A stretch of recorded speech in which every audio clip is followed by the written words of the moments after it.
I'm going to start my talk with a disclaimer, which is that I'm not a mathematician. I'm afraid that the few math that there's going to be in this talk is going to be extremely unimpressive. I apologize for that, and I hope you can bear with me anyway. So today I'm going to talk about part of my postdoc work at the Max Planck Institute in Plön in the far north of Germany.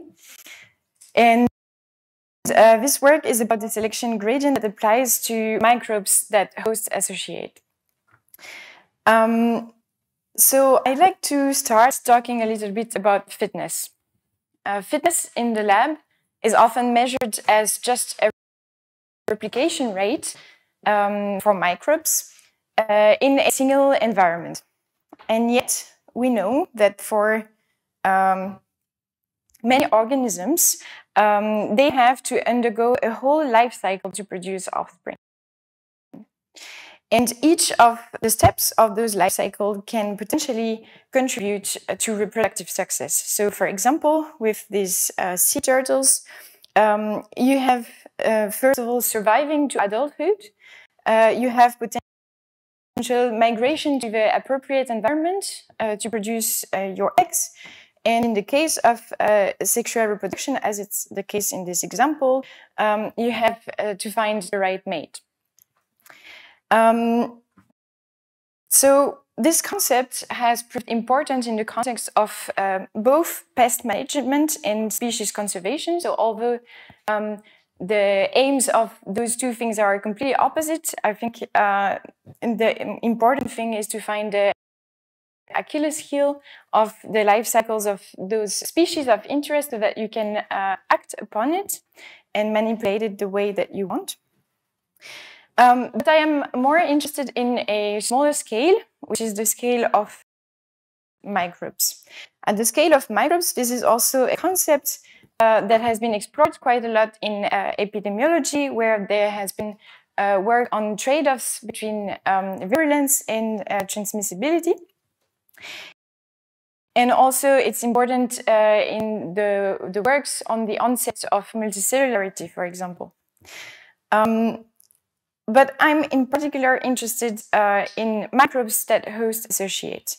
And why is that? That's because microbes that host associate sometimes have life cycles that are completely intertwined with the ones of their host. So for example, here you have bacteria that use nematodes, worms, to travel between different insect hosts. And with my colleagues, we are interested in questions like how did these life cycles emerge in the first place, and how do bacteria or microbes in general transition from a free living lifestyle to host association.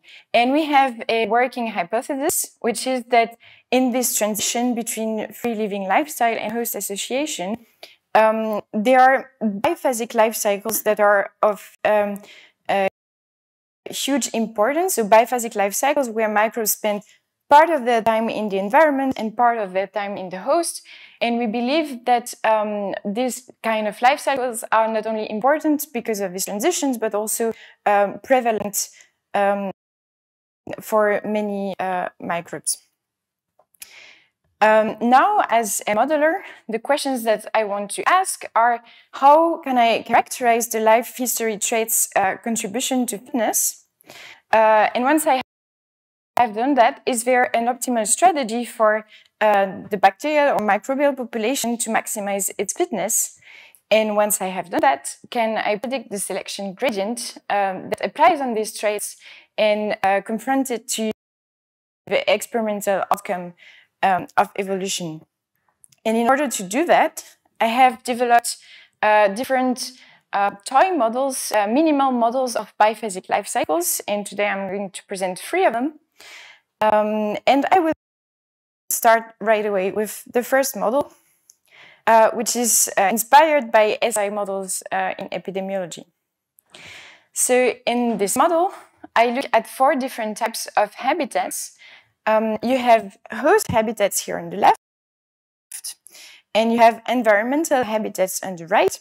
And each of those habitats can be either microbe-free, which we call susceptible because of this SI epidemiological model inspiration, or colonized by microbes, which we call infected.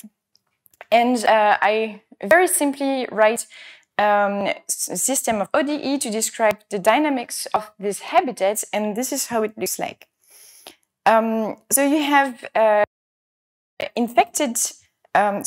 susceptible environment that become infected upon an infected host entering it. In a parallel way, you have susceptible hosts that become infected if they enter an infected environment. And to that, you add some dynamics of the habitats themselves. So you have a constant replenishment of susceptible environments, which you can think of as apples falling from a tree, for example.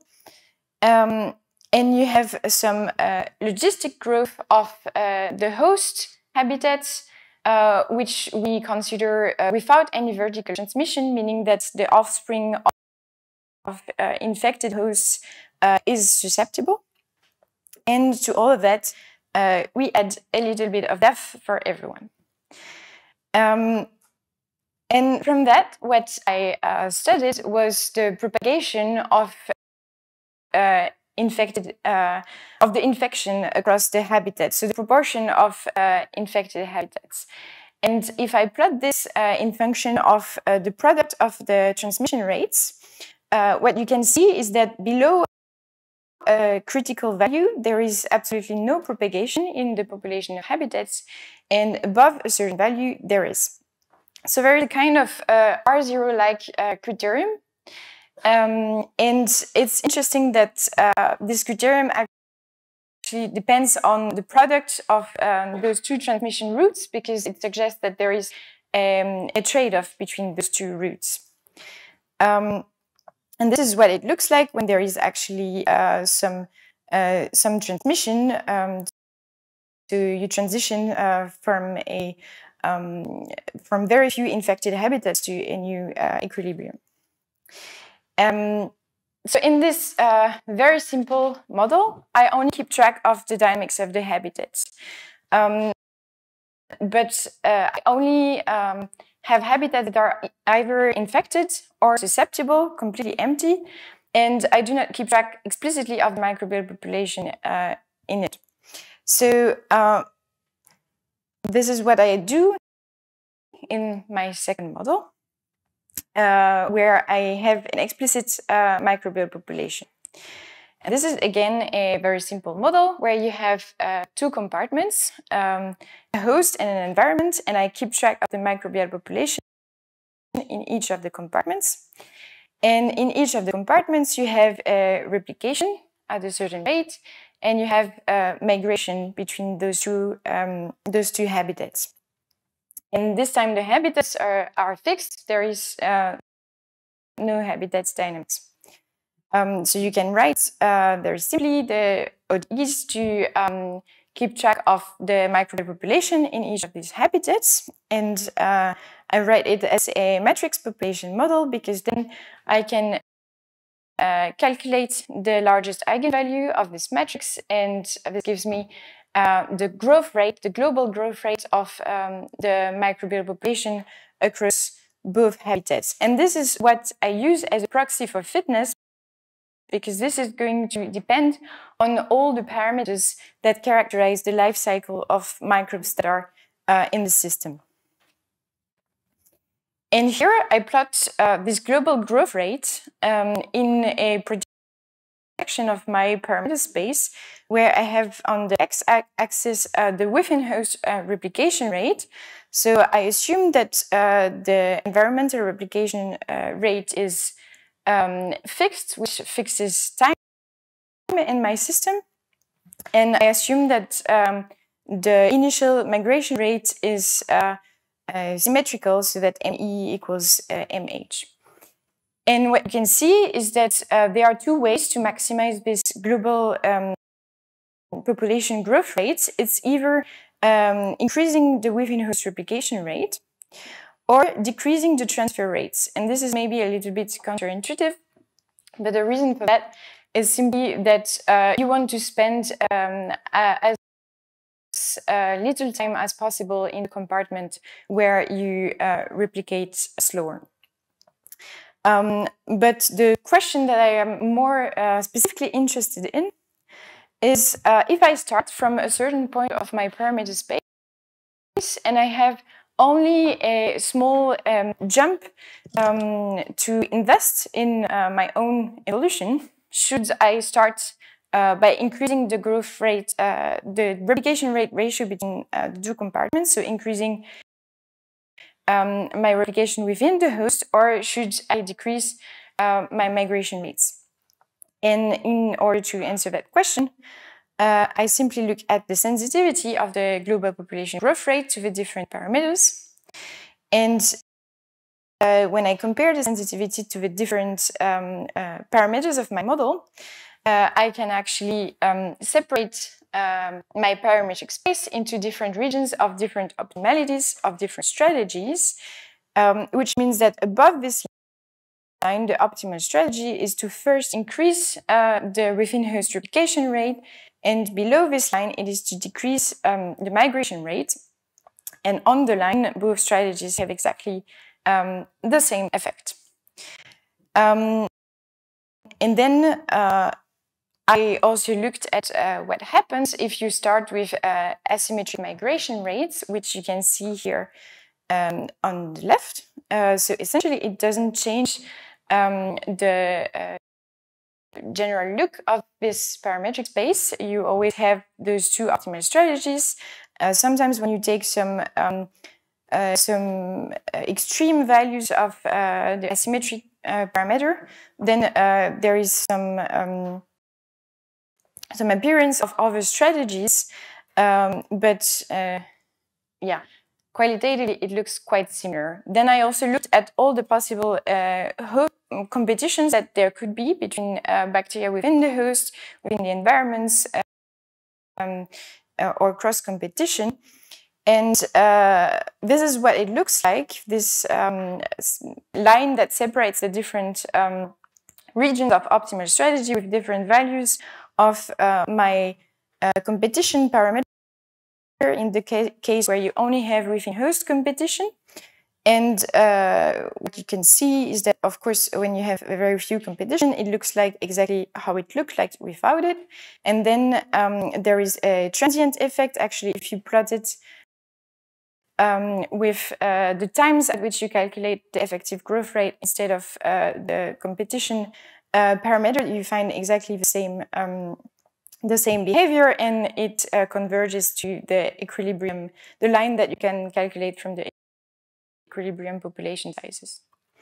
But all in all, what this shows is that just increasing your replication rate is not always the optimal strategy. If you're a microbial population trying to increase your overall size, and sometimes acting upon the migration rates is more important.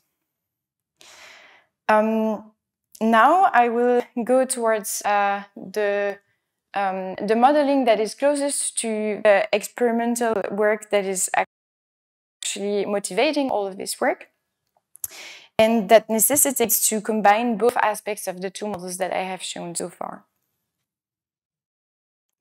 So the experiments that motivated this work as undertaken in the lab of Hinrich, Schulenburg, and are led by Nancy Obeng.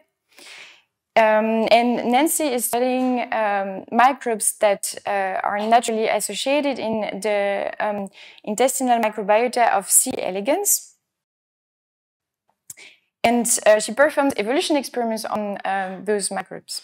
So she puts those microbes on a plate, and for half of them, she makes them undergo a biphasic life cycle by adding some worms. After some time, then the worms just feed on the bacteria, and after some time, she retrieves the worms, she kills the worms and extracts the bacteria from the worms, and from those bacteria that she extracted from the worms, she seeds the next cycle.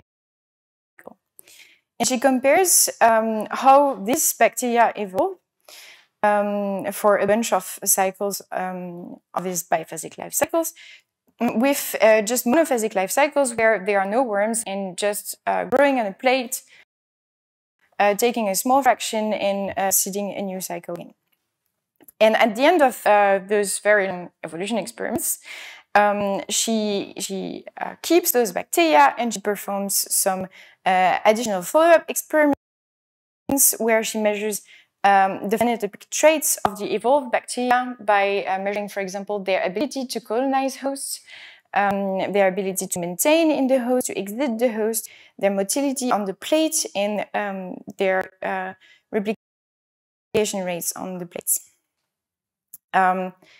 So in order to try to have some predictive modeling on those experiments, it's really important to have both aspects of the previous model that I showed. Because what Nancy is able to measure is actually bacterial count. So it's important to keep track of the actual numbers of bacteria, but also because in just one cycle of these experiments, the number of worms grows from about 10 at the beginning to several thousands when you arrive here. So I designed a very simple model where you have the total number of microbes that are associated to a host that gets eaten from the plate by the worms. Then inside the worms, you have some logistic growth. And from the worms, you can either exit the worm and stay on the plate or get digested by the worm and die. But for the modeling part, that doesn't make a difference. So both are in this term. And then, of course, the important part is to keep track of the growth of the worms. Here I represent it by just one single worm that is growing because the term that we have, this linear growth of here, the number of worms, can keep track both of the offspring that is produced during the experiment, but also of the worm development that grows from larvae stage to adult stage. And then I numerically solve these equations and I look at the population size after the time that corresponds to experiments. So I parameterize my model with parameters estimated from the experiment. And this is what I see. So this is integrated over the whole parameter space that I actually define from my estimated parameters from the experiments. So of course, it's really hard to estimate those parameters. So it's most of the time very hand-wavy, and this is just the limits of what seems to be biologically plausible. But still, you can see a trend that some of the strategies are more often optimal than others. And actually, if you project the 4D parameter space on 2 dimensions, so T out and RH, it separates really well the different optimal strategies. So you can see mostly 3 of them, and most of the time it's decreasing T out, so decreasing the rate at which you exit the worm that is optimal. But then what you can do is also try to restrict a little bit more the parameter space from the experimental data, and this is what I do here. So this is the same projection of my parameter space, and I plot the final population size that you get from the modeling with those values of the parameters. And here I actually plot the minimal final population size if you integrate over the 2 dimensions that are not shown there. And what I see is that below this line, I find values that are experimentally not plausible, which allows me to restrict my parameter space to this zone, which means that we actually can eliminate this strategy. And now I'm realizing that there is a problem with the colors between this plot and this plot. Apologies for that. But what you can see in the end is that there are 2 possible optimal strategies, which is either increasing the feeding rate or decreasing the rate at which you exit the worm. And to come back with the experimental data that are that come from Nancy's experiments, this is what she observes. First of all, she observes that there is a differentiation among the bacteria, and in particular, she observed the emergence of a wrinkly morphotype, which has been observed in many evolution experiments. And when she measures the phenotype of this wrinkly spreader, what she finds is that this morphotype is more able than others to form biofilms. And she also confirms that with some sequencing of the genotype of this morphotype. And what she finds is mutations that are associated with the regulation of CDGMP, which is, from what I understand, a protein that is implicated in the formation of biofilms as well. And from that, we want to argue that this data is compatible with the optimal strategy that I find that is most often optimal, which is to decrease the rate at which bacteria are released in the environment. And with that, I'd like to wrap up. So I won't teach you anything with that, but we can learn from the techniques developed in demography and epidemiology to study host-associated life cycles. There may be different optimal strategies to maximize fitness depending on the initial traits values. In the first model that I showed you, there is a trade-off between the two transmission modes. In a microbial population model, I showed that there are two strategies, decreasing migration or increasing the replication rate. And in a model that combines both aspects, we find supporting arguments for the experimental evidence that sticking to the host is what matters most. And with that, I'd like to acknowledge the work from all the people who participated in it. So people from the theory department in Plön and people from the group of Hinrich Schulenburg. And I'd like to thank you for your attention. So in the experiments you showed, you're in fact selecting for the bacteria that have been in worms. But in a more general case, you would have coexistence of bacteria who get in the life cycle in a worm and those who wouldn't. So did the biologists you worked with tried also to have experiments where they had coexistence of those by not only taking the bacteria in the worms, but also the ones that were on the plate when killing the worms?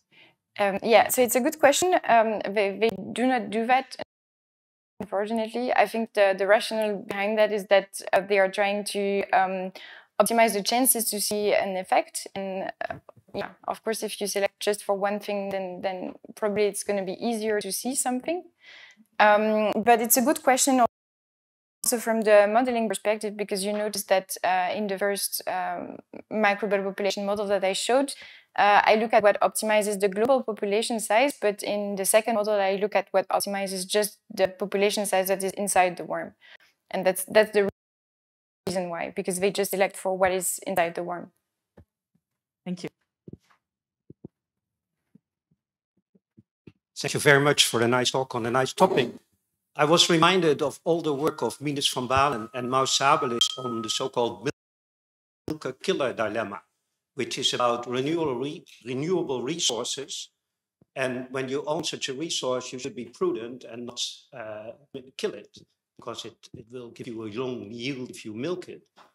But then if a competitor comes that might kill it, you have to think twice, and maybe you should, after all, kill it. So it is related somehow to the tragedy of the commons. And the upshot of this remark is really, should you think in terms of optimization, or should you think in terms of adaptive dynamics and really non-invasibility of strategies? Okay. Thanks for the question. The adaptive dynamic setting is definitely something that we had in mind at some point. The reason why we did not use that approach is because we were also interested in the transient effects, and also in some cases where there is no possible equilibrium. So there are some cases when migration is not sufficiently strong, and you do not have competition in both habitats where you just never reach any equilibrium size of your population. And we were interested in seeing what happens in those cases, also because we suspect that in the experiments that we're interested in, there is no equilibrium. Yes, but equilibrium makes adaptive dynamics easier, but it's conceptually not needed. So the concepts all work also when you have more complicated dynamics. Yeah, okay, I will have a look into that. Thanks.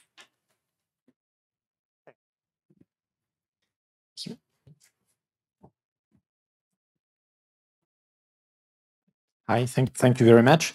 I have a rather neither biological nor mathematical question. It would be almost a philosophical one.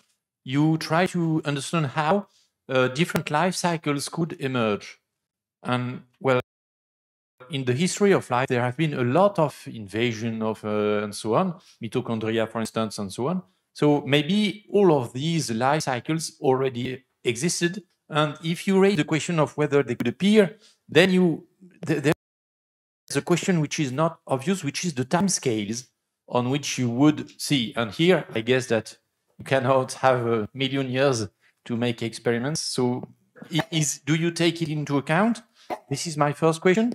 And the second is, you talked about the parameter identification.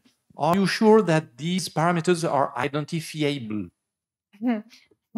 Thanks for the question. Okay, for your first question, yes, of course, the time scale matters, and I think that from the modeling perspective, what I have tried to do is to stick to the experimental time scale. So I think it does not answer the big question, but it answers what happens in the experiments, and in that you're totally right. And also, what is interesting is that in these experiments, they look at the evolution of bacteria that are initially retrieved from the worm's intestine. So it's not exactly the conditions in which you would have emergence of that. But then, I mean, if you want to do experiments, you need to find something that is doable, right?